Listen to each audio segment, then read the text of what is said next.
तपती गर्मी से हमें राहत मिलने वाली है, क्योंकि अब बरसात शुरू होने वाली है। और बरसात शुरू होने से पहले पहले हमें अपने गार्डन में कुछ ज़रूरी काम करने हैं। बारिश का पानी गमलों में रुका ना रहे तो उसके लिए क्या करना है। वैसे तो देखिए, बारिश का पानी हमारे पौधों के लिए अमृत के समान होता है, क्योंकि बारिश के पानी में नाइट्रोजन पाया जाता है, जिससे कि हमारे पौधे हरे भरे घने बन जाते हैं। लेकिन अगर बारिश लगातार बहुत दिन तक होती रहे और ज़्यादा होती रहे तो ये बारिश हमारे पौधों के लिए नुकसानदायक भी हो सकती है। तो इससे हम अपने पौधों को किस तरीके से बचा सकते हैं, बरसात से पहले कौन कौन से गार्डन में ऐसे काम करने हैं कि हमारे पौधे हरे भरे घने बने रहें, तो आज की हमारी वीडियो इसी के बारे में होने वाली है। वीडियो को अंत तक पूरा जरूर देखें। नमस्कार दोस्तों, मैं वंदना, मेरे चैनल पर आप सबका स्वागत है। बरसात शुरू होने वाली है। अभी तो देखिए जून का महीना चल रहा है, कुछ दिन बरसात में बाकी है। क्योंकि मैं पंजाब से हूँ तो हमारे यहाँ बारिश थोड़ा देर से आती है।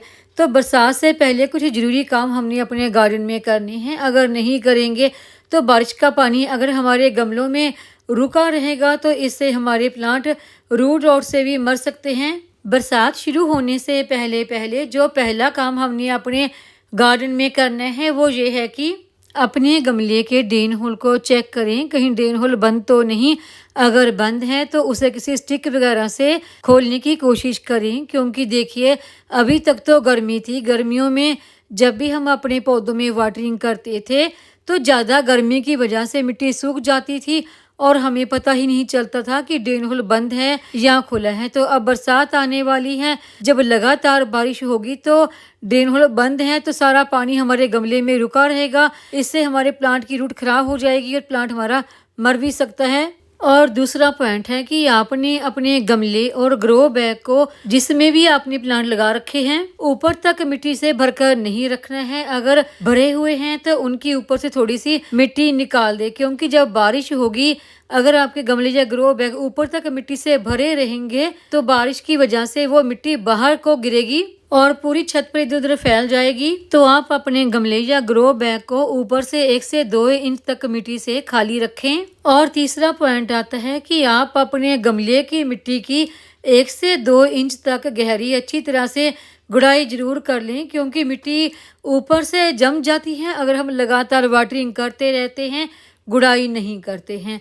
अगर गुड़ाई करेंगे तो उससे प्लांट की रूट तक धूप और एयर दोनों पहुंचती हैं। और गुड़ाई करने के बाद गमले की मिट्टी के ऊपर हल्दी जरूर डाल दें, क्योंकि जब बरसात होती है तो हवा में भी मॉइस्चर होता है और इससे हमारे प्लांट में फंगस लगने का डर होता है। और चौथा पॉइंट आता है प्रूनिंग। तो इन दिनों देखिए आप अपने पौधों से अच्छी ग्रोथ लेने के लिए उनकी प्रूनिंग कर सकते हैं। ये प्रूनिंग आप अपने गुड़हल का प्लांट है, गुलाब है, अगर हरी मिर्च के पौधे भी आपके गार्डन में लगे हैं तो उनकी भी आप प्रूनिंग कर सकते हैं। प्रूनिंग जब आप कर रहे हैं तो पौधों को बीच में से खाली करें, ताकि पौधों के बीच में हवा लगती रहे। और प्रूनिंग करने के बाद जहाँ से भी आपने ब्रांच की प्रूनिंग की है वहाँ पर आप देखिए फंगीसाइड जरूर लगाएं। फंगीसाइड नहीं है आपके पास तो आप हल्दी का भी इस्तेमाल कर सकते हैं। और यहाँ पर देखिए गुड़हल के प्लांट में मैंने यहाँ पर भी प्रूनिंग की है, जिस ब्रांच पर उसी ब्रांच पर मैंने फंगीसाइड लगा रखा है। और अगला यानी कि 5वां पॉइंट है कि अब तक गर्मी बहुत ज़्यादा थी और गर्मी की वजह से हमारे गार्डन में लगे कुछ प्लांट की पत्तियां इस तरह से देखिए सूखना शुरू हो जाती हैं। कुछ पत्तियां ब्राउन हो जाती हैं, कुछ पत्तियां बिल्कुल धूप से जल सी जाती हैं। तो ऐसी सब पत्तियों को निकाल दें। अगर आप ऐसी पत्तियों को निकालेंगे तभी आपके प्लांट पर नई ग्रोथ फिर से शुरू होगी। और छठा पॉइंट आता है कि आपके गार्डन में कोई भी बेल वाला पौधा लगा हो, चाहे वो फूल वाली पौधों की बेल हो या फिर सब्जियों वाले हो, अगर वो बेल के नीचे की तरफ को लटक रही है, आपने अभी तक उसे बांधा नहीं था, क्योंकि ज़्यादा गर्मी की वजह से पौधों की ग्रोथ थोड़ी सी रुक सी जाती है। तो अभी तो बरसात आने वाली है तो खूब इनकी ग्रोथ अब होगी। तो ऐसे बेल वाले पौधों को आप बांध दें। कोई भी बेल वाला पौधा आपको उसकी ब्रांच नीचे की तरफ को लटकी हुई नहीं होनी चाहिए। और 7वां पॉइंट आता है आपके गार्डन में जितने भी प्लांट लगे हैं, अगर उनकी पत्तियां नीचे की तरफ यानी कि गमले की मिट्टी को टच कर रही हैं तो ऐसी सब पत्तियों को हटा दें, क्योंकि बरसात में ऐसी पत्तियों के द्वारा प्लांट में फंगस लगने का, इंसेक्ट वगैरह लगने का डर होता है। अगर आपके गमले में या आपके किसी भी प्लांट पर कोई इंसेक्ट वगैरह लगा है तो उस पर आप नीम ऑयल को पानी में मिक्स करके उसका स्प्रे करें। ये सारे काम आपको बरसात से पहले पहले अपने पौधों पर कर लेने हैं। और अगला यानी कि 8वां पॉइंट आता है कि जितने भी आपके गार्डन में सक्लेंट वैरायटी के प्लांट हैं या अडेनियम है, ऐसे सारे प्लांट को बरसात से पहले पहले हटा दें। किसी सेमी शेड एरिया में रखें, यहाँ पर उन्हें हल्की फुल्की धूप और हवा तो मिलती रहे लेकिन बारिश का पानी उनमें ना पड़े, क्योंकि इससे वो प्लांट आपके ख़राब भी हो सकते हैं। 9वां पॉइंट आता है कि आपके गार्डन में जितने भी आपके गमले हैं जिनको कि आपने अभी तक ज़मीन पर रखा हुआ था, उन्हें अब किसी ईंट पर या इस तरह से पत्थर पर या आपको कि मार्केट से मिल जाते हैं स्टैंड वगैरह, उनके ऊपर रखें। क्योंकि अगर अपने ज़मीन पर रख देते हैं तो जब बरसात का पानी लगातार इनमें पड़ता रहता है तो थोड़ी सी मिट्टी भी बह जाती है और मिट्टी बहने से नीचे ज़मीन पर मिट्टी फैल जाती है और इससे आपका ड्रेन होल भी बंद हो सकता है और कुछ पत्ते गिरते रहते हैं तो इससे वहाँ पर फंगस पैदा हो जाती है। और 10वां पॉइंट, अगर आपके गमलों में या ग्रो बैग में कोई घास फूस सा उग गया था और आपने अभी तक निकाला नहीं, क्योंकि ज़्यादा गर्मी में इनकी ग्रोथ होती नहीं और ये एक मल्चिंग का काम भी कर देते हैं। लेकिन देखिए जैसे ही अब बरसात आने वाली है तो इन घास फूस की ग्रोथ भी काफ़ी ज़्यादा बढ़ जाएगी, तो इससे आपके पौधों को न्यूट्रिशन नहीं मिलेगा। तो ऐसे घास फूस को आप पहले ही बरसात से निकाल दें और इन्हें आप जड़ के सहित निकालें ताकि ये दोबारा ग्रो ना हो सकें। 11वां पॉइंट, आपके गार्डन में जितने भी प्लांट लगे हैं, चाहे वो मनी प्लांट हो या कोई भी प्लांट हो जिसे कि स्टिक की सपोर्ट की ज़रूरत होती है, तो ऐसे प्लांट को आप एक स्टिक लगाकर किसी डोरी की हेल्प से अच्छी तरह से बांध दें ताकि जब बरसात में कोई आंधी वगैरह आए तो वो प्लांट आपके गिरे नहीं, इधर उधर बिखरे नहीं, खराब ना हो।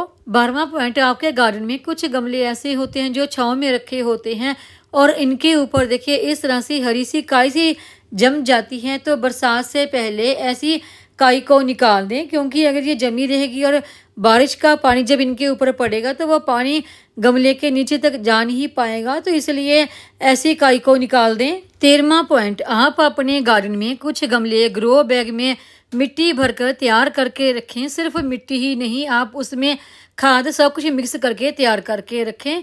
अब वो खाद आप वर्मी कंपोस्ट या गोबर की खाद ले सकते हैं। अगर आप किचन वेस्ट से खाद तैयार करते हैं तो वो भी खाद मिक्स कर सकते हैं। तो देखिए मेरे जितने भी ये गमले हैं सब में किचन वेस्ट से तैयार खाद ही मिक्स है।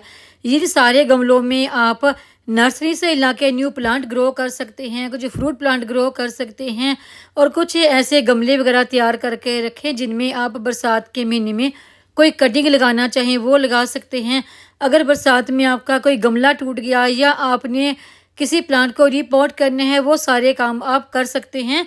तो इसलिए मिट्टी को पहले से ही तैयार करके रखें। 14वां पॉइंट, आपने अपने गार्डन में जितने भी छोटे छोटे प्लांट ग्रो कर रखे हैं यानी कि नर्सरी तैयार कर रखी है, ज़्यादा गर्मी की वजह से उनकी ग्रोथ तो हुई नहीं, रुक सी गई थी ग्रोथ, लेकिन अब जैसे ही बरसात शुरू हो जाएगी तो उनकी ग्रोथ काफ़ी फास्ट होगी। तो आप उन प्लांट को अलग अलग करके दूसरे गमलों में लगा सकते हैं। जैसे देखिए मेरे गार्डन में ये तुलसी के बहुत सारे प्लांट हैं जो एक ही जगह पर इकट्ठे होके काफ़ी सारे लगे हुए हैं, तो बरसात में मैं इन सबको अलग अलग गमलों में लगा दूंगी और ये सारे प्लांट मेरे गार्डन से चले जाते हैं क्योंकि काफ़ी सारे लोग मेरे से ये प्लांट ले जाते हैं। 15वां पॉइंट, देखिए आपके गार्डन में जितने भी फ्रूट प्लांट लगे हैं, चाहे वो अमरूद है, मौसमी है, अनार है या चीकू है, इन सब की आप इस समय अगर प्रूनिंग करने की ज़रूरत है तो प्रूनिंग कर सकते हैं। अगर आप कोई प्लांट नर्सरी से ला के ग्रो करना चाहें बरसात के महीने में तो वो भी कर सकते हैं। बारिश के महीने में फ्रूट प्लांट में वाटरिंग का खास ध्यान रखें।